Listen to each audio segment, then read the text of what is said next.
Hi all, എല്ലാവർക്കും triple മെഡിസിയുടെ മറ്റൊരു വീഡിയോയിലേക്ക് സ്വാഗതം. കേരള PSCയിൽ പുതിയൊരു നോട്ടിഫിക്കേഷൻ വന്നിട്ടുണ്ട്.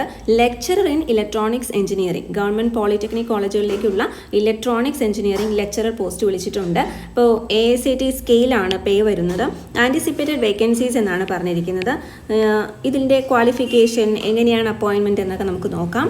Method of appointment direct recruitment തന്നെയാണ്. ഏജ് ലിമിറ്റ് വരുന്നത് 20 വയസ്സ് മുതൽ 39 വയസ്സ് വരെയാണ്. അപ്പോൾ 2/1/1985 1/1/2004 ഉള്ളിൽ ജനിച്ചവരാർക്കാണ് ഇത് അപ്ലൈ ചെയ്യാൻ സാധിക്കുക. അതുകൂടാതെ ഏജ് റിലാക്സേഷൻ SC/ST കാറ്റഗറിക്കും അതുപോലെ OBC കാറ്റഗറിക്കും ഒക്കെ ഓൾറെഡി പറയുന്ന ആ ഒരു ഏജ് റിലാക്സേഷൻ കിട്ടുന്നതാണ്. SC/ST കാറ്റഗറി ആണെങ്കിൽ +5 ഏജ് ലിമിറ്റും അതുപോലെ തന്നെ +3 ആണ് OBCക്ക് കിട്ടുന്നത്. ഇനി ഇതിൻ്റെ ക്വാളിഫിക്കേഷൻ എന്താണെന്ന് നോക്കാം.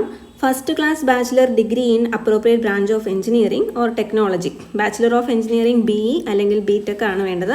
ബേസിക് ക്വാളിഫിക്കേഷൻ വന്ന് degree in electronics, degree in applied electronics, degree in electronics and communication engineering എന്നിവയാണ് കൊടുത്തിരിക്കുന്നത്. ഇപ്പോൾ ക്വാളിഫിക്കേഷൻ നമ്മൾ ലോഗിൻ ചെയ്ത് നോക്കുമ്പോൾ ഇതൊക്കെയാണ് കാണിക്കുക. BTech ഇലക്ട്രോണിക്സ് അല്ലെങ്കിൽ BE applied electronics, BTech electronics and communication engineering, BE electronics, BTech applied electronics, BE electronics and communication engineering. ഇനി ഇതിൻ്റെ ഗ്രേസ് മാർക്ക് വരുന്നത് നമുക്ക് നോക്കാം. The candidates who have acquired non-qualifying degrees, PhD or MPhil or postdoctoral fellowship will be awarded weightage marks provided that such non-qualifying degree shall be in the subject pertaining to the basic qualifications stipulated for the post.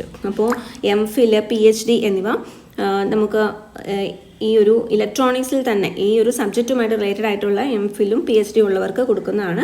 Non qualifying MPhil 2 marks, non qualifying PhD 4 marks, both MPhil and PhD രണ്ടും ഉണ്ടെങ്കിൽ 5 marks, post doctoral fellowship PhD ഉണ്ടെങ്കിൽ 2 marks.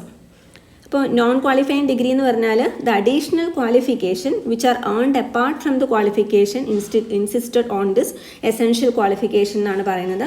അതായത് ഈ ഒരു degree വേണമെന്ന് അല്ലെങ്കിൽ MPhil വേണം, PhD വേണമെന്ന് കമ്പൽസറി അല്ല, പക്ഷേ അതുണ്ടെങ്കിൽ അതൊരു വെയിറ്റേജ് ആയിട്ട് കൊടുക്കുന്നതെന്നാണ് ഉദ്ദേശിക്കുന്നത് നോൺ ക്വാളിഫയിങ്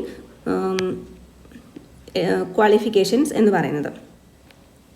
ഇനി ഈ പറഞ്ഞിരിക്കുന്ന ക്വാളിഫിക്കേഷൻസ് കൂടാതെ the qualification recognised by executive orders അല്ലെങ്കിൽ standing orders of government as equivalent to a qualification specified for the post in the special rules and അങ്ങനെ സ്പെഷ്യൽ റൂൾസ് വഴി അല്ലെങ്കിൽ സ്പെഷ്യൽ ഓർഡേഴ്സ് വഴി ഏതെങ്കിലും ഇതിന് ഇക്വലൻ്റ് ആയെന്ന് പറഞ്ഞിട്ടുണ്ടെങ്കിൽ അവർക്കും ഇത് അപ്ലൈ ചെയ്യാനായിട്ട് സാധിക്കുന്നതാണ്. അപ്പോൾ ഇത്രയും കാര്യങ്ങളാണുള്ളത്. ജനുവരി 29 ലാസ്റ്റ് ഡേറ്റ്. അപ്പോൾ ക്വാളിഫൈഡ് ആയിട്ടുള്ള എല്ലാവരും തന്നെ അപ്ലൈ ചെയ്യാനായിട്ട് ശ്രദ്ധിക്കുക. Category number 720/2024. Thank you so much for watching. മറ്റുള്ളവരിലേക്ക് ഈ വീഡിയോ ഷെയർ ചെയ്ത് കൊടുക്കുക. Thank you.